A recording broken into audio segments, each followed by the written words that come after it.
अब हम इसी क्रम के अंदर आगे चलते हुए 11.2 का क्वेश्चन नंबर पहले का पहला कर रहे हैं, जो कि आधारभूत समानुपातिकता प्रमेय पर आधारित है, यानी थेल्स प्रमेय पे आधारित है। और थेल्स प्रमेय में आपको समझा चुका हूं, इसी पर एक प्रश्न जरूर आता है। तो इसके अंदर ध्यान से देखें, त्रिभुज ABC दिया है बनाने के लिए। तो हमने सबसे पहले क्या बनाया, ये त्रिभुज ABC बनाया। इसको नाम दिया मैंने A, इसको नाम दिया B और इसको नाम दे दिया C। इसके बाद ये कह रहा है DE BC के क्या है, समांतर है। तो ये मैंने DBC के समांतर ले ली, ये लो।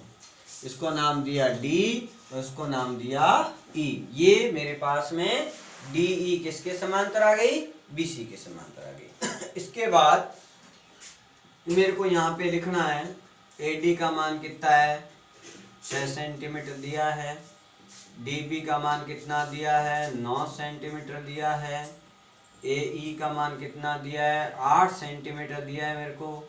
अब मैं ये मान यहाँ रख दूंगा, तो AD की जगह कितना आ जाएगा मेरे पास में, 6 सेंटीमीटर। ये कितना बन जाएगा आपका, 9 सेंटीमीटर। AE कितना हो जाएगा आपके पास में, 8 सेंटीमीटर।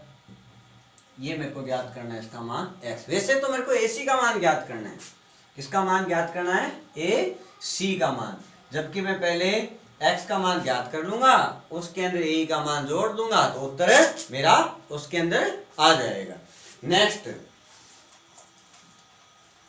अब इसके अंदर मेरे पास में क्या आता है कि आधारभूत समानुपातिकता प्रमेय कब लगती है, कि जब किसी त्रिभुज के अंदर किसी एक भुजा के समांतर कोई एक रेखा दी हुई होती है। जब किसी त्रिभुज के अंदर किसी एक भुजा के समांतर कोई एक रेखा दी हुई होती है, तो वह दो अन्य भुजाओं को समान अनुपात में विभाजित करती है। ये हमारी समानुपातिकता प्रमेय थी। तो इसके अंदर हम लिख देंगे कि चूंकि, क्या लिखेंगे, चूंकि त्रिभुज ABC में DE समांतर है BC के, तो अतः थेल्स प्रमेय से, किससे, थेल्स प्रमेय से। आप यहाँ पे थेल्स प्रमेय भी लिख सकते हो और आधारभूत समानुपातिकता प्रमेय भी लिख सकते हो। इसके अंदर मैंने आपको प्रमेय जब सिद्ध की थी, जिस वीडियो में दिया है, उसमें मैंने आपको बताया था इसके 3 फॉर्मूले बनते हैं।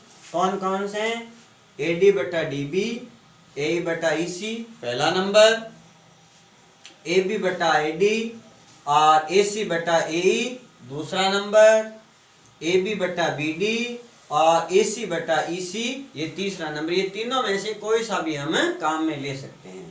तो यहां मैंने लिखा AD बटा DB बराबर AE बटा EC।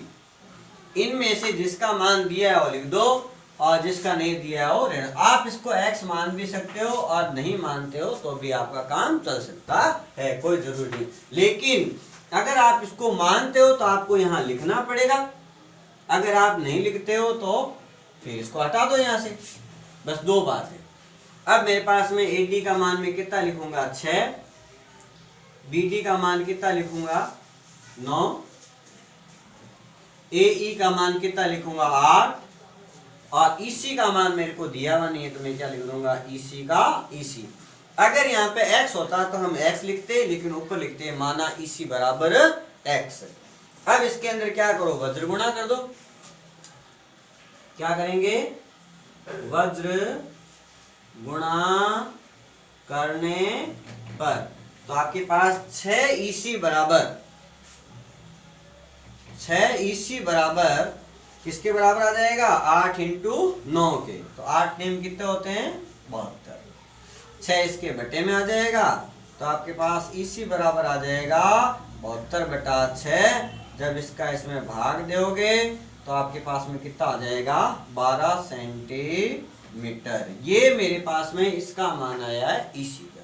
जबकि उसने पूछा किसका मान है, AC का। तो मैं लिखूंगा AC बराबर किसके, AE प्लस EC के बराबर है। तो लिखूंगा AE प्लस EC, यानी इसके मान को इसके मान में जोड़ते ही मेरे पास में पूरी भुजा का मान आ जाएगा। तो मेरे पास में AE का मान कितना है, 8 सेंटीमीटर दे रखा है, प्लस EC का मान कितना आया, मैंने निकाला 12 सेंटीमीटर, दोनों को जोड़ा तो मेरे पास में कितना आया, 20 सेंटीमीटर, जो कि मेरे पास में किसका मान आ गया, AC का मान आ गया। इसी प्रकार कुछ एक एग्जांपल्स दे रखे हैं, इसके अंदर 4 क्वेश्चन हैं जो एक मैंने करवा दिया है, बाकी एग्जाम्पल की तरह ही हैं, इस क्वेश्चन की तरह ही हैं, आप आराम से कर सकते हो।